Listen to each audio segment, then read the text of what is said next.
m'appelle Serge Dansou et je suis d'origine béninoise.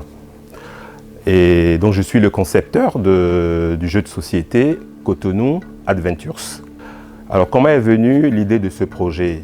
Donc je me suis inspiré du jeu de Monopoly, du jeu de loi aussi, du jeu des risques et du Trivial Pursuit.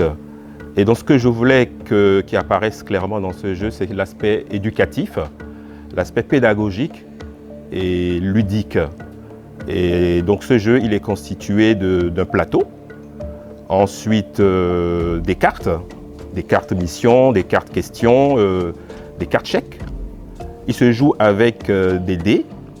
Il y a 2 dés, un dé à 6 faces, un dé bicolore et 4 pignons. Puisque ce jeu se joue à partir de 2 jusqu'à 4 joueurs. Donc le jeu Cotonou Adventures est un jeu qui peut se jouer à partir de 12 ans jusqu'à 70 ans. Et donc à partir du moment où ça fait appel à des connaissances du pays, à la culture générale du Bénin.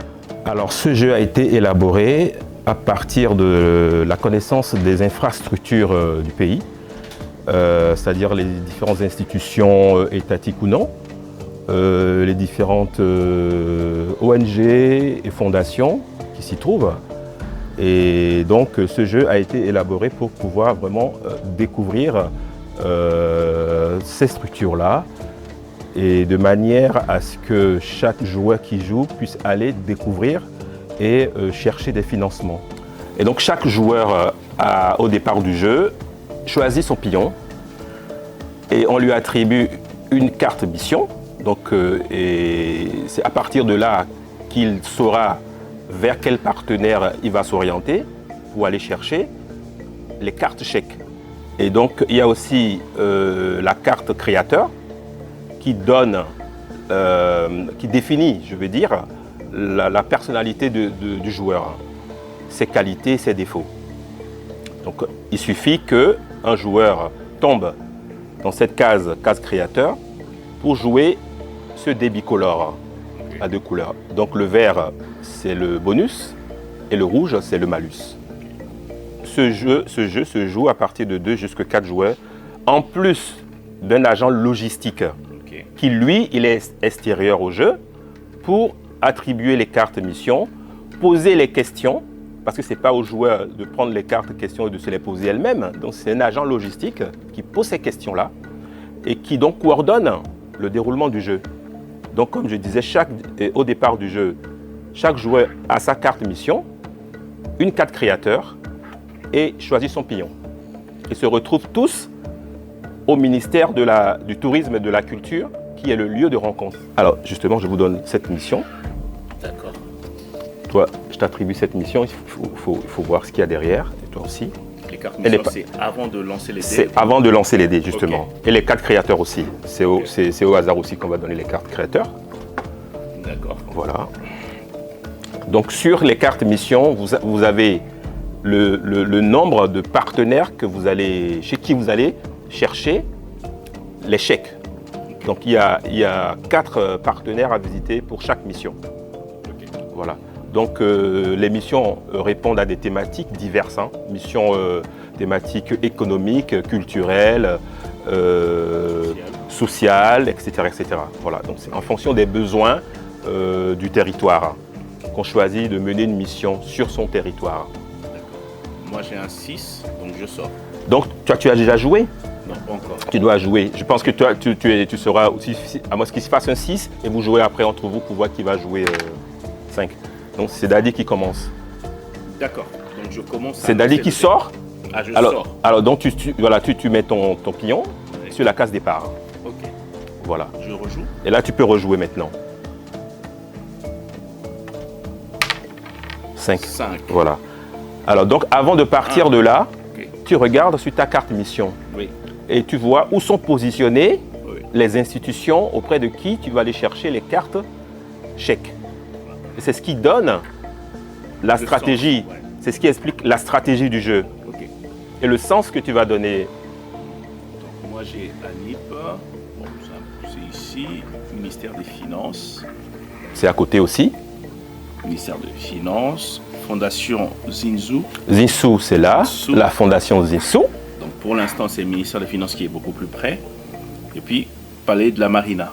Le palais de la Marinette, il est là. Ah, donc je partirai vers ma droite. Pour 1, sortir. 2, 3, 4, 5. Voilà. Donc tu dois encore attendre. Casier là. 5. Donc à partir de ce moment-là, on commence à s'impatienter.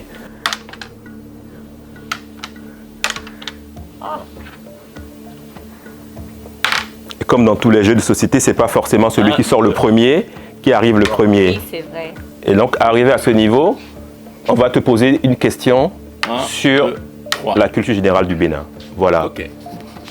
Donc je rappelle que les points verts constituent les cases qui permettent, quand vous arrivez sur ces cases, qui permettent de vous poser des questions Ok. de culture générale sur le Bénin. Alors, quelle traduction littérale donne-t-on au mot zémidian en français? Alors je t'explique, le zémidian, c'est les taxis-motos au Bénin qui sont habillés en chemise jaune. D'accord. D'accord, pour être identifié. Alors, quelle traduction littérale donne-t-on au mot zémidien en français? Alors, il y a 3 propositions. Ok. C'est question à choix multiple, tu dois choisir une. Alors, petit A, prends-moi vite. Petit B, conduis-moi vite. Ou petit C, dépose-moi vite. Conduis-moi vite. Non, malheureusement, c'est la réponse A, prends-moi vite. Donc, à chaque joueur est attribué une mission. Donc, à qui on donne une carte mission. Et sur cette carte mission, il y a 4 partenaires à visiter. Donc, voilà. Si vous jouez et que vous tombez sur une case qui correspond à votre partenaire, au choix de votre partenaire, on vous la remet cette carte-là. C'est-à-dire, à partir de ce moment-là, vous commencez à comptabiliser, c'est-à-dire à gagner de l'argent pour pouvoir financer votre projet. Donc je rappelle que le but de ce jeu est de pouvoir réaliser une mission dans le quartier, une mission spécifique qui répond à différentes thématiques culturelles, économiques, sociales, etc., etc. Et quand un joueur arrive sur cette carte, sur cette case-là par exemple, avec le pion vert, la couleur verte là, on lui pose une question sur la culture générale du Bénin. Donc s'il répond oui, et s'il donne une réponse favorable, ça veut dire qu'il peut continuer. Et s'il a une réponse défavorable, ça veut dire qu'il a une pénalité dans le jeu. Il peut reculer d'une case. Voilà. Et ce jeu se joue dans une très bonne ambiance, dans la convivialité, tout en rigolant, et tout ça crée une certaine ambiance et tout le monde peut vraiment profiter et aller chercher des connaissances de culture générale quoi, sur le Bénin. Et donc si moi, par exemple, je gagne mes chèques selon les partenaires que j'ai à visiter et que j'ai tous mes financements, je sors du jeu et il y a les deux qui... Tu reviens à la case départ, tu reviens à la case d'arrivée. Ok. Il faut que tu reviennes à la case Je d'arrivée. reviens à la case d'arrivée, je prends une autre mission. Non, ça veut dire que tu es gagnant, tu es un des gagnants du jeu. Ok. Est-ce que les deux autres continuent à jouer? Ils continuent à jouer. Ok. Ils continuent à jouer jusqu'à ce que ils arrivent aussi, ils aient gagné, ils aient pu avoir leur carte chèque pour revenir au point d'arrivée.